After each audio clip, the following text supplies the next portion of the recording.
Ciao a tutti da Veronica Pisano, cantante folk sarda. Oggi parleremo dell'artista Miriam Scasseddu. Nasce a Cagliari il 26 maggio 1927, dove attualmente vive. Si dedica professionalmente alla pittura e alla scultura. Ha fatto parte dell'Accademia del Mediterraneo, diretta dal principe Giovanni Aliata di Monreale.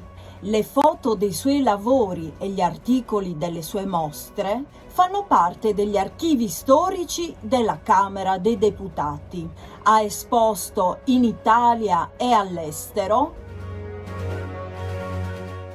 ottenendo riconoscimenti e premi. Le sue opere si trovano al Consiglio regionale sardo,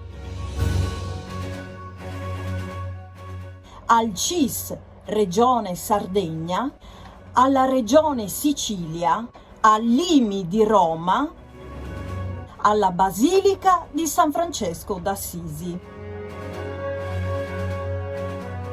Nel 1961 le è stata conferita la medaglia d'oro della Camera dei Deputati per le arti figurative.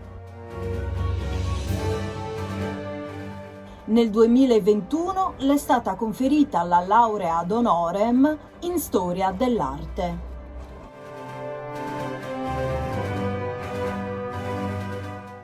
Dottoressa, quali sono i ricordi più belli della sua infanzia? Ciao Veronica, ti ringrazio per avermi dato l'opportunità di questa intervista. Quando io ero ghiottissima delle ciliegie, quando avevo 5 o 6 anni, e forse anche poco più, mio padre mi faceva questa sorpresa. Quando era tempo delle ciliegie, tornava con un pacchettino fatto in butto di carta gialla e mi diceva: questa è la carne per brodo. E io lo svolgevo, invece voleva farmi la sorpresa, e invece erano le ciliegie che mi piacevano tanto.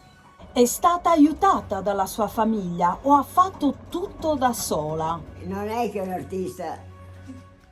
artista così si forma di colpo. Praticamente si progredisce piano piano e neanche i genitori si rendono conto. Avevo iniziato da piccolina con una lametta, facevo dei mucchietti di gesso e con una lametta scolpivo le statuette per il presepio. Poi l'episodio importante era la mia primissima mostra, e che era di scultura, perché all'inizio mi dedicavo solo alla scultura. La prima mostra che avevo fatto agli Amici del Libro, e mi ha avuto un grande successo. E diversi acquisti erano stati, diversi sculture erano stati acquisti dal Consiglio regionale, che poi successivamente hanno acquistato tutti i miei lavori e adesso si trovano tutte le mie sculture, si trovano quelle grandi, perché le ho sempre fatte alla grandezza naturale. Tutte le mie sculture si trovano lì nella collezione del Consiglio regionale, negli uffici, poi separate negli uffici. Come ha vissuto la Seconda Guerra Mondiale? Praticamente abbiamo soldato quando la guerra, i bombardamenti praticamente avevano iniziato già da molto tempo. Praticamente siamo andati con tristezza, siamo andati in un paese vicino a Cagliari. All'inizio era stata una sofferenza, ci sentivamo molto soli, ma successivamente ci siamo abituati ad andare in campagna, andavamo a raccogliere i funghi, a raccogliere gli asparagi.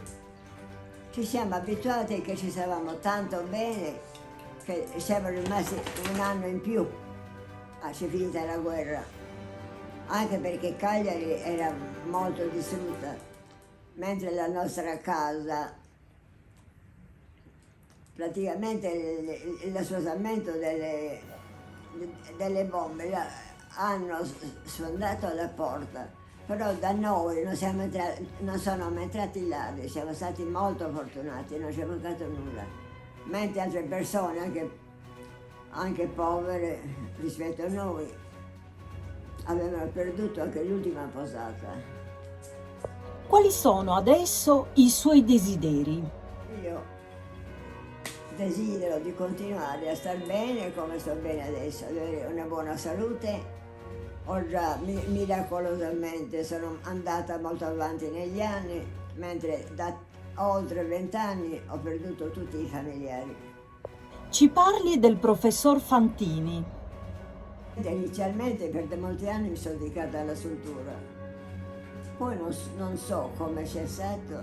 No, io veramente sono andata da fare.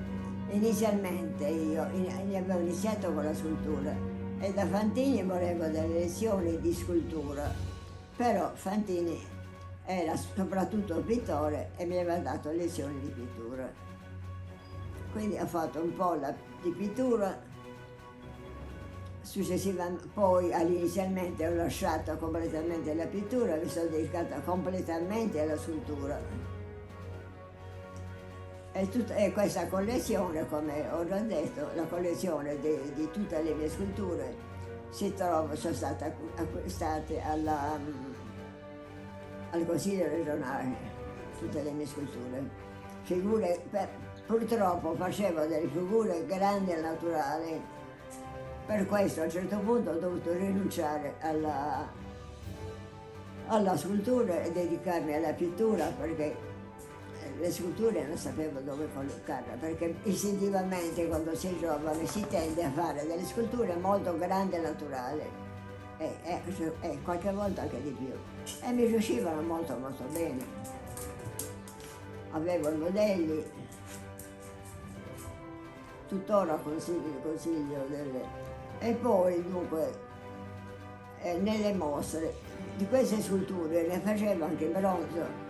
Quindi quando esponevo nelle mostre, le collettive dove mi veniva invitata, io esponevo una scultura in bronzo, mentre gli altri avevano dei quadretti fatti ad olio che la giuria considerava superiori le mie sculture in bronzo, tanto che in quell'occasione avevo avuto come premio la medaglia d'oro della Camera dei Deputati, che tuttora conservo. Quale consiglio vuole dare ai giovani?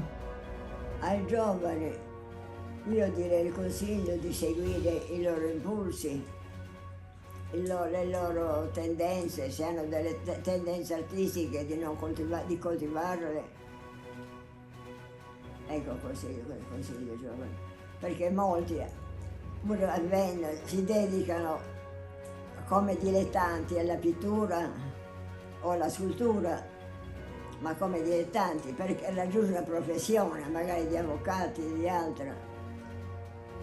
Ecco, perché l'arte non ha tutti da vivere. Io ho avuto la fortuna di vivere in una famiglia più che agiata, quasi ricca, e quindi non ho avuto mai problemi economici. Ho potuto lavorare, quando ero giovane sono andata a lezione dal miglior professore, pittore che ci fosse a Cagliari, il professor Dino Fantini.